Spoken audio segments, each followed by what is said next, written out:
Place Vendôme, au cœur de Paris.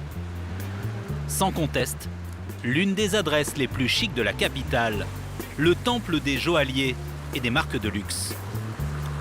Y habiter, n'y pensez même pas, le studio le plus petit et le moins cher est à 1 000 € par mois. Karine, 51 ans, n'aurait jamais cru pouvoir emménager un jour ici. Donc de ce côté-ci, j'ai Montmartre, bien sûr, la colonne Vendôme. De ce côté-ci, donc j'ai le dôme des Invalides, voilà. Je suis à quoi? À 100 mètres du parc des Tuileries. L'emplacement est idéal, le loyer ridicule, à peine 200 € par mois.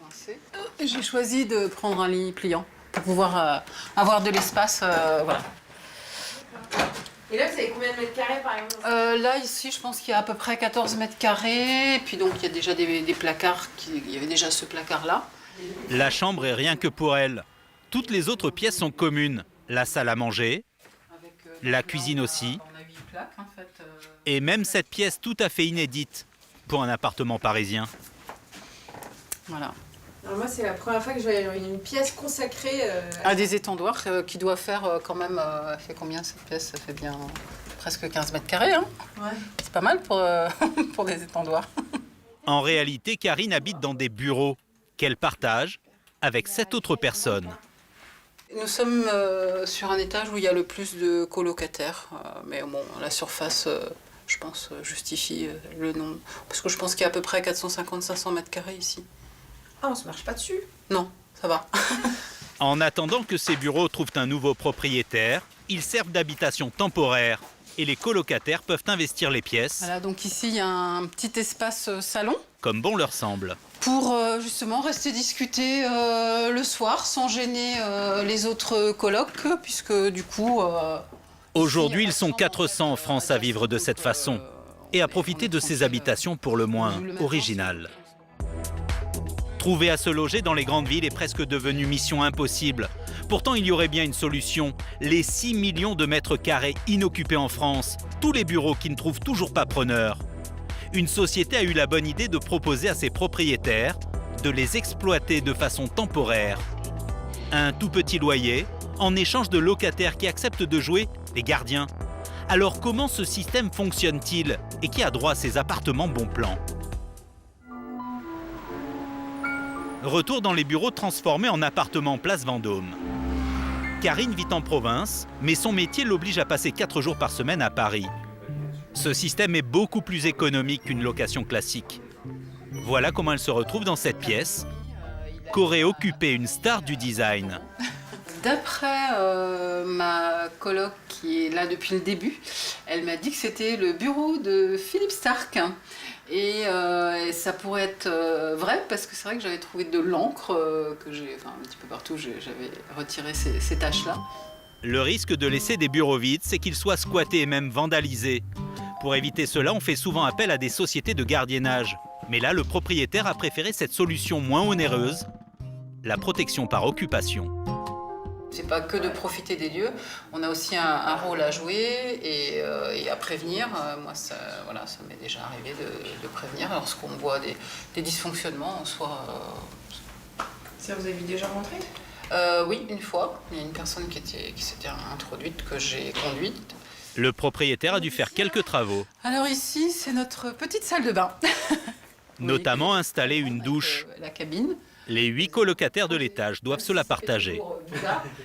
Des placards qu'on ne peut même pas remplir parce qu'il y en a trop. Et c'est comme ça sur les 5 étages de l'immeuble. Bonsoir. En tout, 22 personnes vivent ici presque en communauté. Il y a tous les âges, toutes les professions. Bonsoir. Émilie, par exemple, a 30 ans, elle est danseuse. Rémi, lui, est prof de sport. Et tout ce petit monde cohabite. Oh, merci, c'est gentil. Karine, avec ses 51 ans, fait figure de doyenne. Tu vois, ça s'ouvre comme ça. Et là, t'as juste à changer l'ampoule. Tu vois? C'est une ampoule à vis toute simple. Merci. Tu vois? C'est pas compliqué. Hein? Le prix est modique. Mais revers de la médaille, le jour où le propriétaire trouvera un nouveau repreneur pour ses bureaux, les résidents auront 1 mois pour faire leurs valises. C'est quoi vos derniers pronostics? Je sais. 1 an, 2 ans, tant que ça dure, on est là. D'accord. Vous savez pas? Oh non, on n'a aucune idée. On se fait des petits moments de stress en se disant alors, tu crois que... Non, on est... Voilà. on se fait des petites soirées pronostics où... Non, mais c'est vrai qu'on a tous juste envie de rester le plus longtemps possible. Un bail ultra précaire, des locataires obligés de jouer les gardiens. Et pourtant, ils n'échangeraient leur place pour rien au monde. Le seul problème dans le quartier, c'est en fait de trouver un endroit où faire ses courses, à un prix raisonnable. Pour rencontrer ceux qui ont eu l'idée de se servir de bureaux vides comme de logements, il faut se rendre en région parisienne. Camelot, c'est son nom, est toujours la seule société sur ce créneau de bureaux transformés en appartements provisoires. Vous êtes inscrit sur notre site internet pour un logement à Rennes, au nord de Rennes, à Montgermont. Voilà, n'hésitez pas à me recontacter à ce numéro-là pour réaliser une visite dans le courant de la semaine. Corentin Pigné y travaille depuis les débuts en 2012. Sa société gère une trentaine d'immeubles en France. Bah, je vais l'appeler du coup. Tout à l'heure Ouais, tout à l'heure. Peut-être demain d'ailleurs. Demain? Ouais. Ce qui fait pas mal de clés. Pas évident de trouver. Oui. 255 au moins. Mais surtout, c'est à Corentin qu'il revient de choisir les futurs colocataires.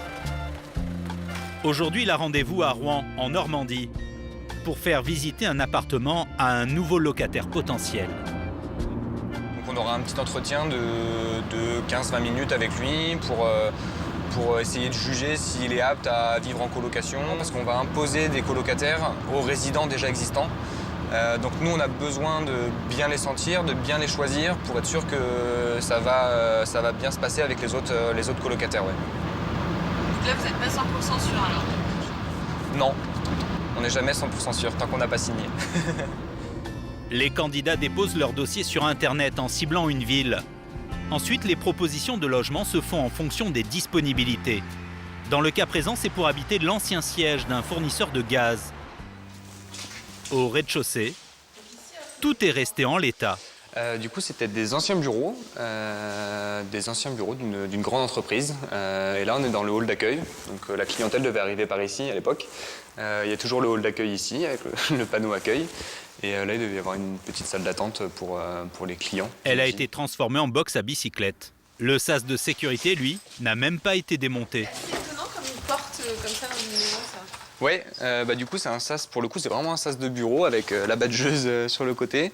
Peut-être l'ancien bureau du directeur, peut-être. En tout cas, il fallait un badge à l'époque pour passer ici. Et maintenant, c'est l'accès à la cuisine. Donc ouais, c'est assez amusant. Toute cette déco peut paraître un peu loufoque. Bonjour, vous allez bien? Mais ce n'est pas pour déplaire aux habitants. Bonjour. Bah franchement, je trouve ça original. Enfin, moi, personnellement, j'habite dans un bureau. C'était l'ancien agent comptable. Enfin, du coup, quand je rentre, je vois Jean-Jacques. Il y a encore le règlement intérieur de l'entreprise avec un extincteur, avec toutes les normes de sécurité. Donc, c'est original, quoi. C'est plutôt cool. Ils sont 22 à vivre ici. Secrétaire, cuistot, infirmière ou encore consultant. Et ils seront peut-être bientôt 23. Bonjour. Bonjour, Corentin Pigné.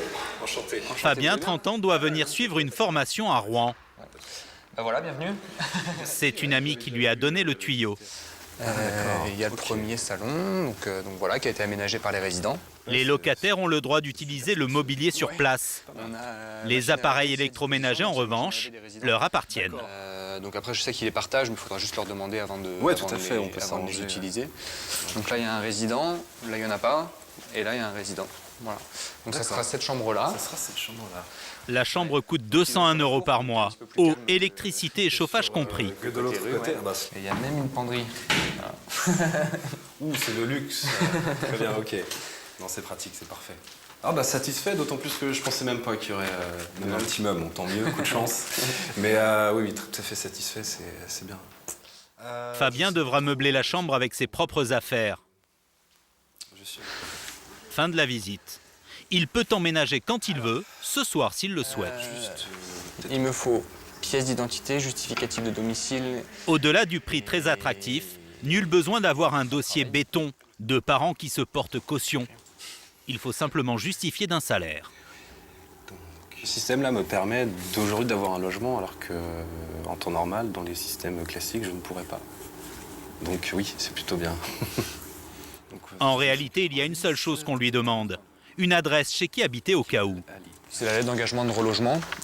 C'est une tierce personne qui s'engage à reloger le résident si jamais on met le préavis de 1 mois en place. Ça, c'est obligatoire. Ouais, ça c'est obligatoire. Dans le même temps, Fabien va devoir se soumettre à un règlement intérieur très strict. Il n'y a pas le droit d'organiser des fêtes ou des réunions. Vous n'avez pas le droit de recevoir plus de 2 visiteurs à la fois à l'intérieur du bâtiment. Interdiction de fumer dans les locaux. Il n'y a pas le droit aux animaux, il n'y a pas le droit aux armes. Faire attention à ne pas avoir de bougies ou d'encens pour des questions de sécurité, incendie. Voilà. Est-ce que ça vous convient ou pas? Est-ce qu'il y a des questions par rapport à ça ou c'est bon? Non, ça me convient tout à fait. Et moi je signe celui-ci également. Mais il ne suffit pas de promettre de se tenir à carreau. Corentin veille à ce que le règlement soit scrupuleusement respecté. Catherine, c'est Corentin de Kaamelott.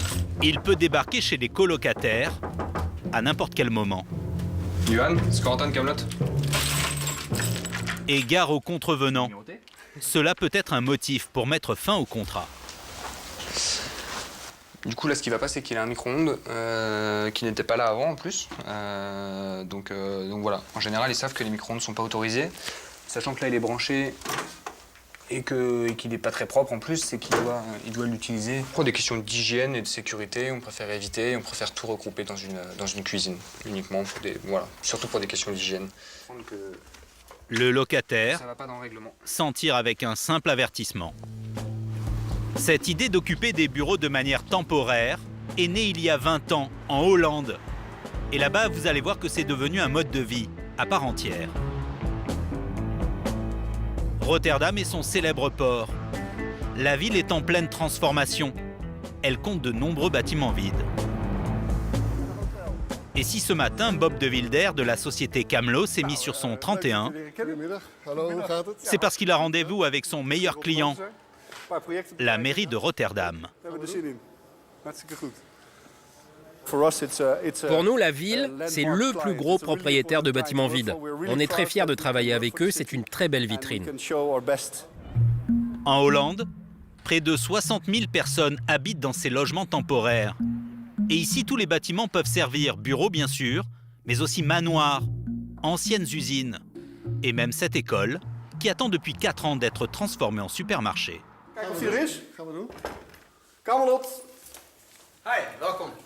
Ah, bonjour Malik.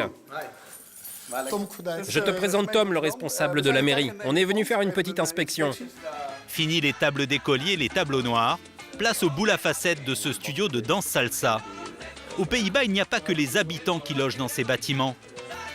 Juste à côté, une association caritative y a installé ses bureaux.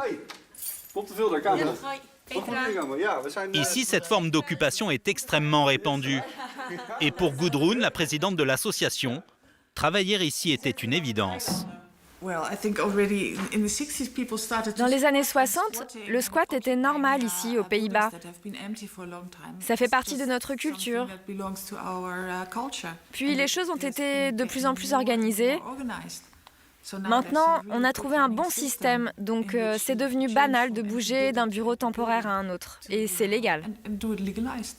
Squatter des bâtiments vides, c'est toujours fait aux Pays-Bas. Et c'est comme cela que Bob a eu l'idée de créer Camlo il y a 25 ans. Ce qu'il manquait, c'était un cadre légal.